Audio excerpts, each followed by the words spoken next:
Furious Driving, presented by Diamond Bright, keeping the Furious fleet shining, and you can protect, clean and care for your car with 10% off site-wide using code FD10. Bidding Classics, the online marketplace for appreciating classic cars, with more cars added every week. And like Diamond Bright, Lancaster Insurance Services is a company I've been a happy customer of for quite some time. Lancaster are one of the biggest specialist insurers in the UK, covering all areas of vintage to modern classic car and motorbike. So give them a call and see if you can save on your cover. Follow the links in the description below. Hello and welcome to Furious Driving, and today's video is a little bit different to what we normally do, because normally we have a particular project, a thing that needs to be done to a car, whether it's fixing a headlining or taking out an engine, who knows what it could be, but there's generally one particular object or goal from that video. Today though is something different, because at the end of most of these videos we'll find that there's one or two little jobs that aren't worth putting on camera because we kind of repeat ourselves, or it's stuff to do later on, still waiting for a part to arrive, that kind of stuff. Today is a little bit of everything, where we do a tiny job on most of the cars to try and do bits and pieces just to get everything done before the show season and the driving season starts, because right now it's the end of January and it's a bit miserable for taking these things out, but very soon I'm going to be wanting to take these cars out and enjoy them as much as possible. Okay, still need to do a fair bit of work to that one. This one needs one or two small jobs. These two just need tiny things. Now, some of these jobs will be done here today, other jobs will be done in other places at different times, you know, just filling stuff in. We'll start off though with the very end of the Rover 420 GSI Toureur's timing belt, because as you recall, I did that one and I said, now I'll just put everything back together. Now here's a quick time lapse of whacking all the final bits of plastic trim and stuff back into the engine bay and making it all good. Okay, my first catching up things that were meant to be done off camera, but catching up now, is fitting the auxiliary belt to this here Rover 220. No, it's a 420 GSI Tourer. £23 for an auxiliary belt. It is by Deco. The old one was looking a fair bit tired, so probably put this car back together again.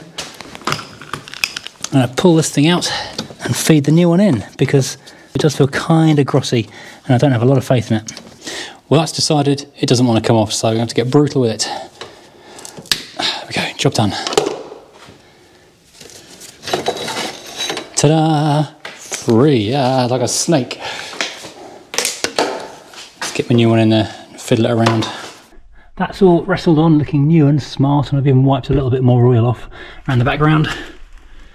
Beautiful! Brand new belts all over the place. So this car is basically fully serviced now. By the time I've done the radiator, it's be like a new car, apart from the massive oil leak. We'll ignore that. Let's put that plastic trim back on again now. Done! And now for something less dramatic, the Mini. This little puppy's got a couple of very tiny things that need doing to it. A couple of months ago, actually, I've not got around to doing it yet, a viewer very kindly posted me over some door sill trim to go in here, because this car arrived with me without any door sill trim on it, and I've been carrying this stuff around for absolutely weeks, months even, in the back seat of the car. Every time I go around the corner, it's like, what's that rustling noise? This though needs to be glued in place. So today I actually stopped on the way and bought some glue, so I'll glue it down, then move into the centre of the car. Now I did ponder long and hard about what the best thing to glue this thing down was, because it came with kind of like a rubbery self-adhesive strip on the back, and I was looking at maybe using a number plate sticky pads, but that would have made it just too tall. So I thought about hot glue gun, but it's such a big piece that by the time you've done the entire thing in hot glue, it's going to be set at one end. So in the end I settled on super glue, because let's face it, it's probably never going to come off again.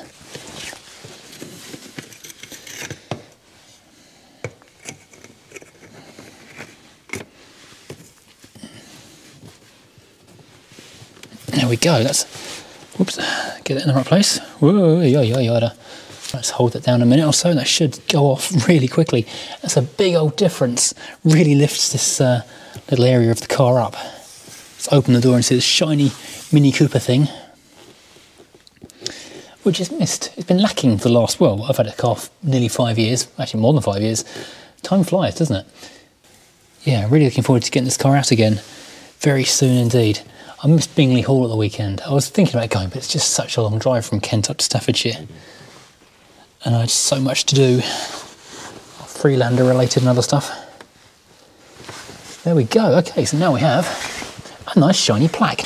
This actually arrived through Junk in the Trunk, the mailbag feature, which is now over on the T-Brake side channel. So thank you enormously to the viewer who sent that in. And my mind's gone blank. I always do this. When you go and name check someone and say thank you, and I forget your name. But anyway, thank you, whoever you are, in the words of Superman, people being rescued by. Now, something else exciting and quite rare for the inside of the car. Now this arrived via a viewer who alerted me that it was on eBay, and it's about 25 or 30 pounds, which is a lot for a randomly shaped piece of grey plastic. But this is actually an incredibly rare mini accessory which sits down here behind the cup holders. As it stands, there is just a blanking piece down here which is only clipped in and a bit floppily doppily as it goes. Aha, so it looks very much the same, but it's not screwed in, same as this one isn't. So this has got little pinchy clips, so I guess that also has little pinchy clips.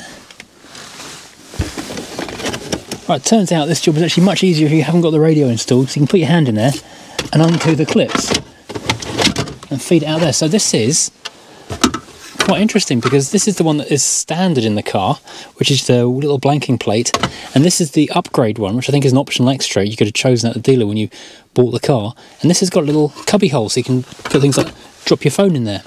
So let's just feed this thing in there and accessorise our Mini. And this was very much the thing to do with Minis when you bought them back in the day. It was this and the 500. They were all about customisation. Right, it's in, snaps in quite well. Need a screw in the back of it, and I'm down a few interior screws for some reason. But it turns out it's much easier if you take all the fitting screws out of here, pop that out of there, screw underneath there, and move this all back, take these things out. I do also have a nicer set of these. I need to make the nicest set I can. These were already undone, incidentally, because the radio is broken. But now I can put this all back in, screw this back in at the back, and we've got ourselves a nice little cubby hole, which is just the right size for a chocolate bar, or a phone, or whatever else you want to be putting in there. So once that's all screwed in, that'll be lovely. Now, next up on our list of tiny jobs that don't really deserve a video anywhere near on their own is the Alpha, which is another trim item to sort out. In this case, it is the surround on this radio, which this is the Etoto head unit, which I fitted a little while ago, which is really quite a cool double DIN, full screen, touchscreen, Android, DAB, basically you name it, it's got Wi-Fi and everything. But the trim that came with it is a lot too small to cover this space over. So I did go onto Amazon, or eBay or somewhere, I think it was actually eBay, and I found this, which is like a extra large kind of universal trim, which hopefully will fit around that. Let's give that a look.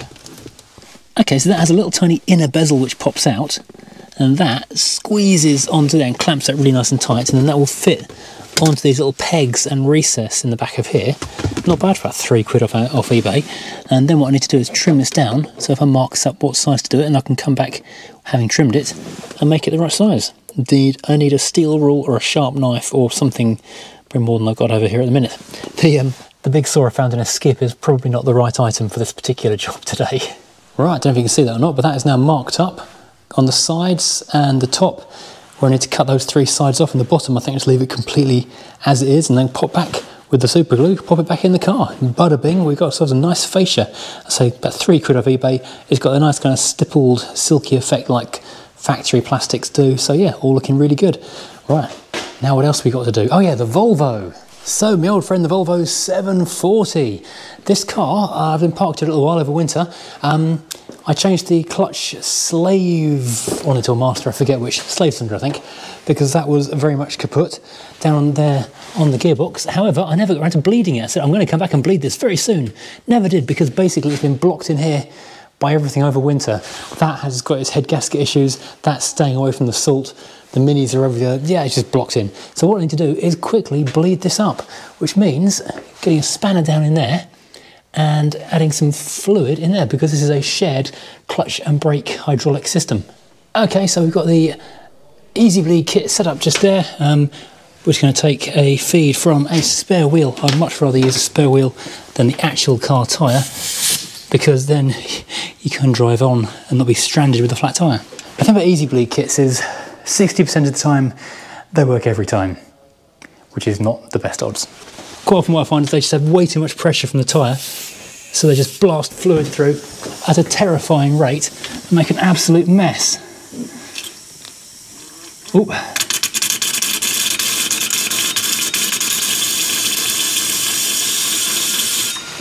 Oh, not now, phone ringing.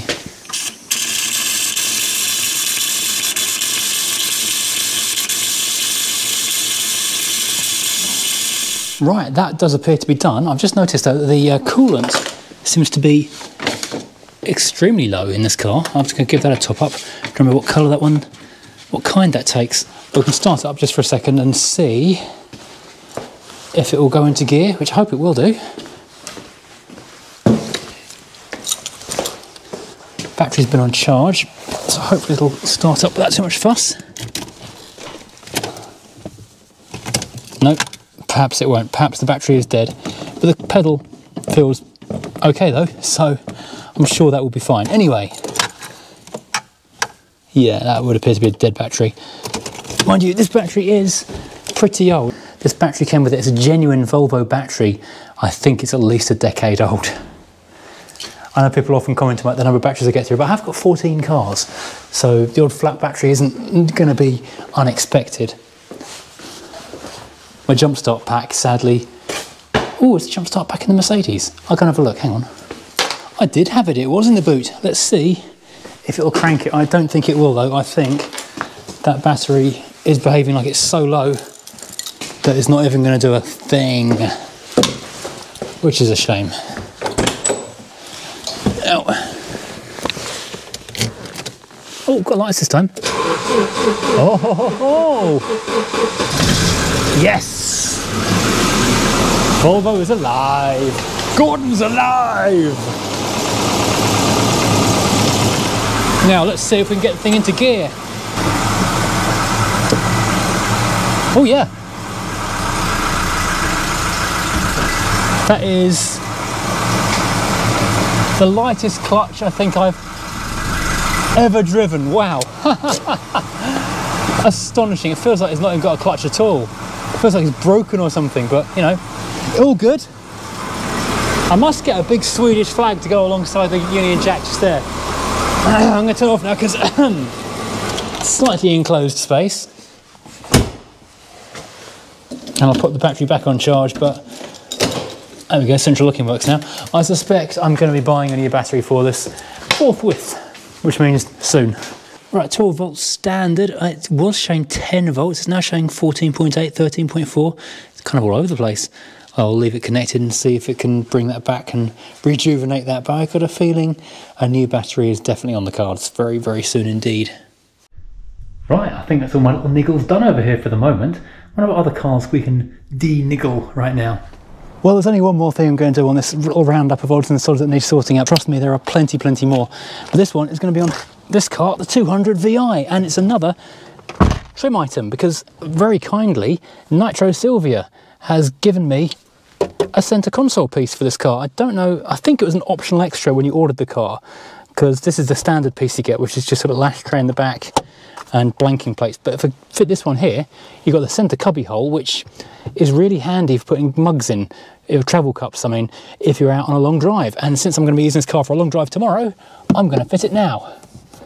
Can I balance the camera up here without it falling off? The answer is a resounding no. I've got some really cool Hot Wheels of the day, and they've been in the glove box ever since. We've got the 2015 Land Rover Defender double cab, and we've got the RX-7. I do like Hot Wheels. There we go. So let's get this down, get this out. This is another job that's so quick and easy. You pop this out here. Whoops. The trim panel comes off just there. That sits just there. And then you've got, I thought it was screws. It's actually, I think, an 8mm socket. So I'll go and grab myself a socket and a larger one back here in the back, which sits over the top of the handbrake cables. Let's go and grab that. Right, so yeah, that is a 7mm. Let's pop that into gear. Oh, there we go. Now you may be thinking to yourself, this video feels an awful lot like filler material because you've got nothing else to offer, so you're putting this stuff out. And the answer is, of course, a resounding of course it is. Yeah, at the moment I'm midway through painting the Beetle. It's taking an absolute age because so many layers of paint and all the drying time means it's not a one-day job. I'm doing some work on the Crown Victoria, which I'm not enjoying. I might even give up on that and pass it off to a garage. I don't want to, but I want to get it done for the MOT. Yeah, and also I'm doing a fair bit of other work that's not YouTube work as well, which means I've not got time in front of the camera or behind a car, under a car, whatever you want to call it. So fortunately, I've been doing this in the meantime. And that's a 7mm, that looks like a 10 to me. At the back, that's a 10, is that a 10? It is a 10.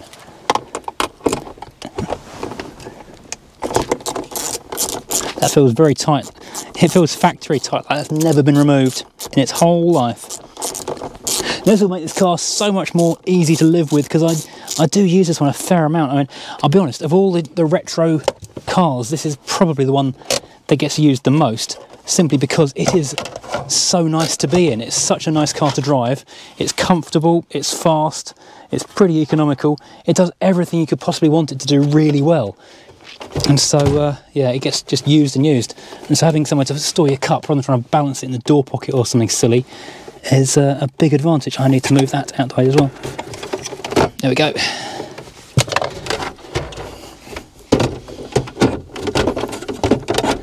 Yeah.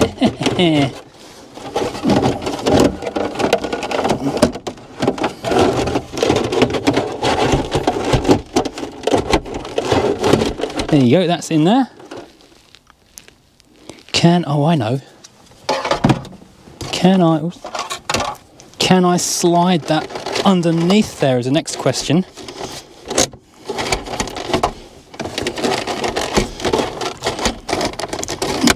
Yeah, if I could just wheedle that back a tiny bit more. There we go. That's now clipped underneath that bracket. Oh no, can we get everything to line up?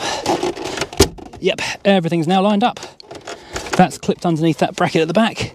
Just need to put those two bolts in at the front. Now I've got myself a cup holder. Next thing to do is to get really clever and 3D print some kind of cup holder that sits in this thing here. I want to do that on the Volvo 740 as well. That'd be so useful.